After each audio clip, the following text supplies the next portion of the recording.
Nasa linya natin si Philippine Ambassador to the US, Jose Manuel Romualdez. Ambassador, magandang umaga. Si Joel Siweng po ito. Magandang umaga po.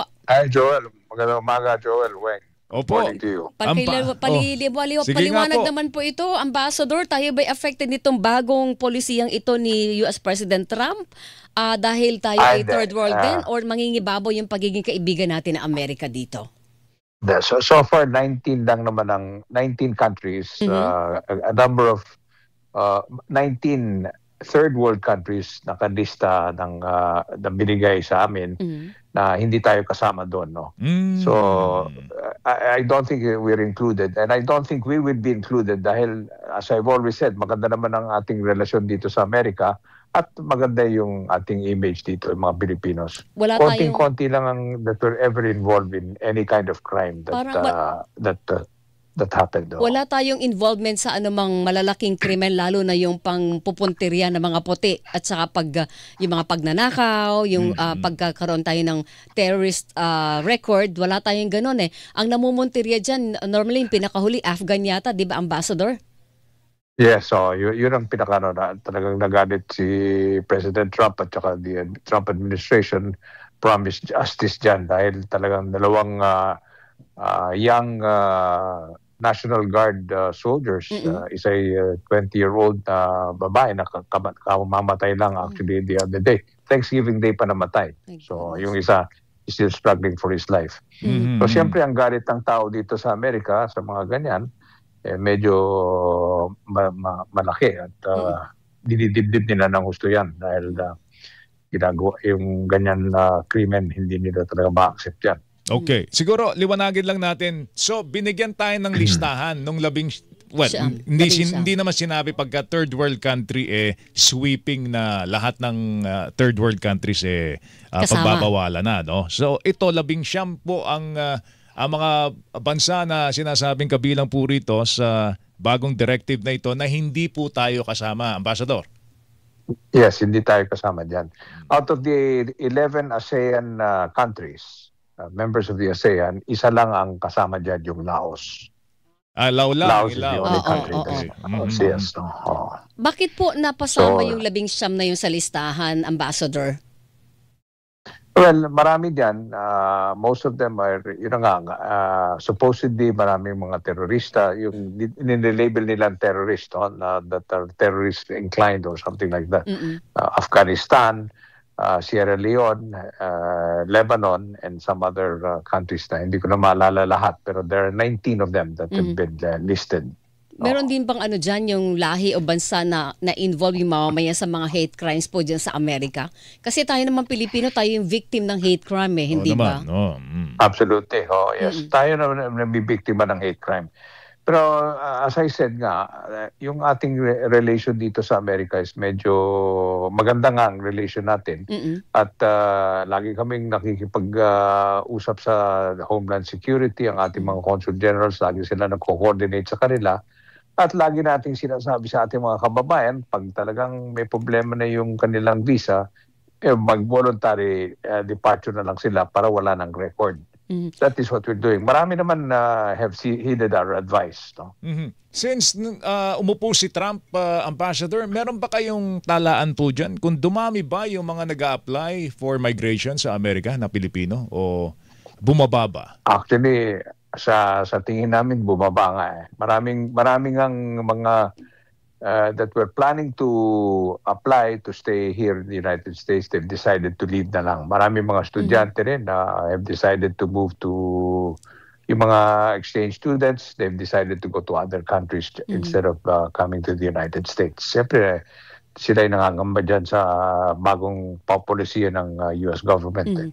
Meron po bang mga Pinoy ngayon na nasa under detention o napupunteriya po ng ICE, yung Immigration and Custom Enforcement Agents ng Amerika? Kasi ang dami ngayon yung mga Latino. Sa tayo ba mga Pinoy natatarget po nila? Alam mo, I wouldn't say targeted, no?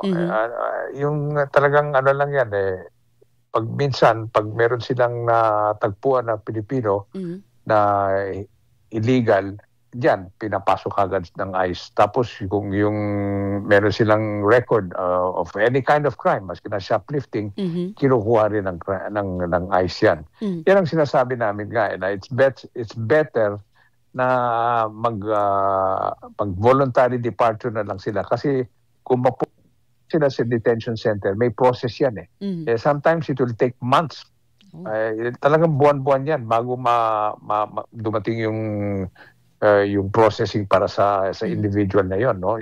Kaya lagi namin sinasabi, very often ang ginagawa na lang namin, kinakausap namin ang ICE or yung immigration customs authorities na magba-voluntary departure na lang. In fact, may offer pa nga sila noon sa atin. Sinabi nila, they can discreetly, voluntarily leave. Babayaran nila yung one-way ticket at bibigyan pa sila ng $1,000. No? May kumagat po ba noon? May nag-take noong ganong opportunity, Ambassador? Meron naman. Kasi of course, they don't want it to be known, which is rightly so. Pero yung mga ganyan, it will be best. Kasi mas mahal para sa US i-detain sila dahil siyempre they'll have to be put in a detention center, they have to be fed, all that stuff, no? So that's why it's voluntary is what they're asking for. Okay. Pero lagi kong wina-warning rin yung ating mga kababayan, huwag kayong masyado nakikinig sa mga ibang meron mga ibang grupo dito sa Amerika na they're just taking advantage of them. Minsan they just want the publicity na meron silang ginagawa, yung mga ganyan. Alam mo, ang ating mga consulates dito, wala silang ginagawa dito kundi subaybayan lahat yan eh. And we have now the Department of Migrant Workers. Humingi nga kami ng additional personnel from the DMV to come to the United States or to help us, no, especially in the West Coast where we have quite a number of Filipino citizens. So. Pero sa ngayon ba, Ambassador, yung question ko lang po kanina, merong under detention ngayon na Pinoy dahil nakuha sila ng ICE? At meron ba tayong tinutulungan kayo? Meron tayong tinutulungan? Ilan po yun, Ambassador? Yes, meron naman. I don't have the exact number, pero meron tayong mga tinutulungan. We're doing what we can to number one, we want to make sure that they're okay. They're not having any they're treated well naman. And also, we are also asking some of our friends from the Filipino-American Lawyers Association to try to see whether they can help them with their legal problems. So. With this mga bagong development dyan sa Amerika, yung mga bagong panuntunan na ipinapatupad po ng Trump administration, lumawak ba, Ambassador, ang discrimination sa mga Asians, sa mga hindi puti? Well, alam mo, let's put it this way. Talagang yun ang the reason why Trump won was because President Trump won was because the immigration issue was a big issue. In fact, it was the number one issue. That's why he was voted in. In fact, maraming mga Filipino-Americans who voted for Trump dahil precisely they were also against illegal immigrants. And ironically, marami tayong mga Filipino-Americans who really wanted to put a stop to illegal immigration to the United States. Dahil totoo naman talaga na marami rin dito pumasok dito na they were involved in all kinds of crimes, especially drugs and violent crimes, no? So, syempre, they're all also concerned for their families, ating mga Filipino-American kababayans. So they really were the ones that pushed. There are quite a number of them actually. You might be surprised. Pero yan susugan ko lang ngayon kasi may mga permanent residents dyan. Merong mga American citizens na. Pero hindi kakulay ng mga Amerikano. Hindi sila mabuti. ba hindi matatarget yun, Ambassador? Hindi sila discriminated, Ambassador? Well, there are some parts of the United States. We have to face it that there is some sort of racial discrimination. Pero ang lagi ko lang sinasabi na most of the time, Filipinos are mostly appreciated by many Americans. You know, as you call them, yung mga the natives who live here in the United States, who were born here. They're appreciated. Almost in every state na pinuntahan ko lagi nila sinasabi sa amin na talaga yung mga Filipinos, we really appreciate them. They're such hospitable people. They're hardworking. Marami silang sinasabing lagi pinupuri nila yung ating mga Filipino-Americans or Filipinos that work in their district or in their area. Yan ang kagandahan dyan. Kaya nga sinasabi ko lagi sa ating mga kababayan, huwag natin sirain yung ating reputation dahil yan ang nakakatulong sa ating mga ibang kababayan na may mga problema nga na baka pwede pang sila maiwan dito kung maganda yung relation natin sa mga authorities dito. At saka we have to remember, tayo rin, we remove so many, yung Pogo, if you remember, marami na tayong dineport. Maraming tayong dineport because they were involved in a lot of crimes in the Philippines. So every country really, may ganyang klase ng campaign. Yes, absolutely. We have to accept that. That's the reality we have to face. Opo. Ambassador, sabi niyo kanina hindi tayo kasama doon sa 19, hindi ba Joel, na kasama doon sa listahan ng third world countries na hindi natatanggapin ang mga migrants sa Amerika. Pero hindi naman po ito nangangahulugan na baka maging mahigpit din sa atin or pahirapan tayo doon sa mga application po para maging migrants sa Amerika. Well, let's put it this way. Talagang hinihigpitan na nila yung kanilang immigration policy that in all, maski na maraming Europeans, believe it or not, Europeans who apply for permanent status here in the United States, they have to go through a lot of processes already. Talagang they're tightening up. Dahil the system is already, kumbaga, talagang overbooked na talaga. They're already, yan ang sinasabi sa amin lagi ng ating mga kaibigan dito sa US government, that they tell us that we really cannot process them anymore because we just have too many already. Sinasabi nga nila 25 million. Ang laki-laki doon. Talagang mahirap talaga i-process yung ganyang kadami. Opo. Didikit ko lang dito sa issue ngayon sa Pilipinas, Ambassador. Ang issue natin, yung korupsyon. Anong sentimiento ng mga kaalyado natin dyan sa Amerika, yung US government, doon sa nangyayari pong malakihang rally dito sa Pilipinas, yung sumambulat na issue ng korupsyon, lalo na sa mga tanggapan po ng gobyerno? Well, I think obviously they're concerned, pero the concern mostly are investors. Maraming mga American companies na tinabaho natin that were really looking into the Philippines. Siyempre, they're concerned with what's going on in the Philippines right now, no? So we're hoping na things will move quickly in terms of the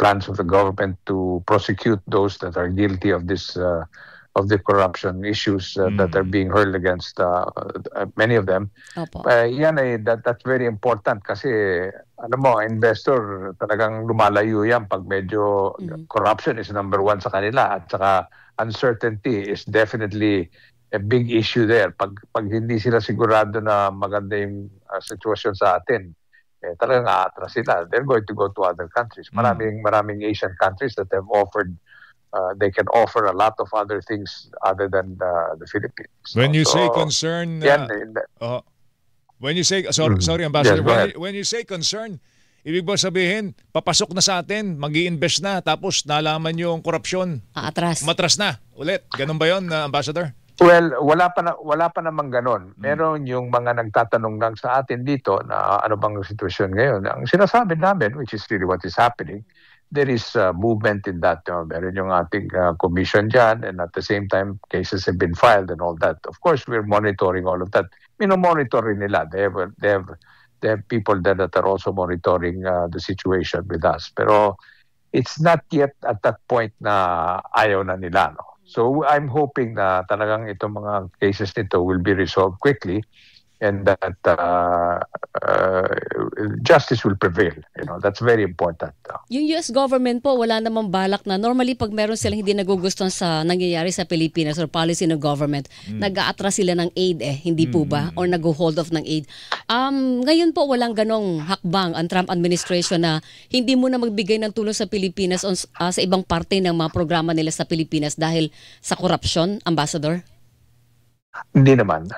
Right now, because alam mo, usually itong mga programs like this are passed through the US Embassy and these are programs that are set already at saka marami silang mga what they call choke points, or points where they can monitor this very well. They've already mastered that in many countries in Asia. No, laging monitor yan. Wala naman pumapasok na pera without making sure that all of these are spent properly. We're not the only Asian countries that have these kinds of problems. Marami. In Asia, I can say with certainty that there are other countries that are probably worse than we are in terms of corruption. Okay, panghuli na lang siguro, Weng. Tanungin natin kay Ambassador, kamusta ang ng US government shutdown dyan? Tapos na ba?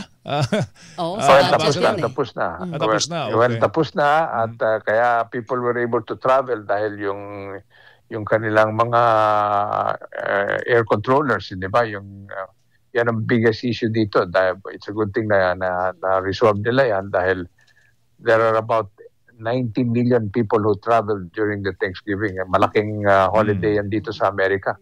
So I'm sure pinadali ng gobyerno to make sure that shutdown was immediately lifted. Pero hanggang January lang yan.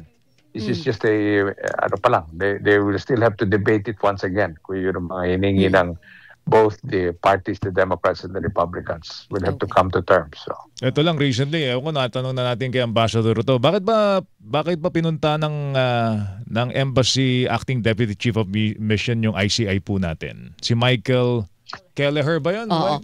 Yung bakit pumisita? Kasi sinasabi nila, ang dating po agad sa mga ibang organization ay nangihimasok ang Amerika.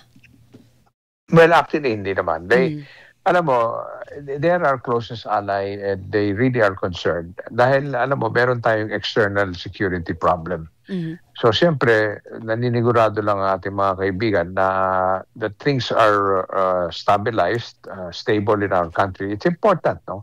And we all also want that. Gusto natin na stable tayo.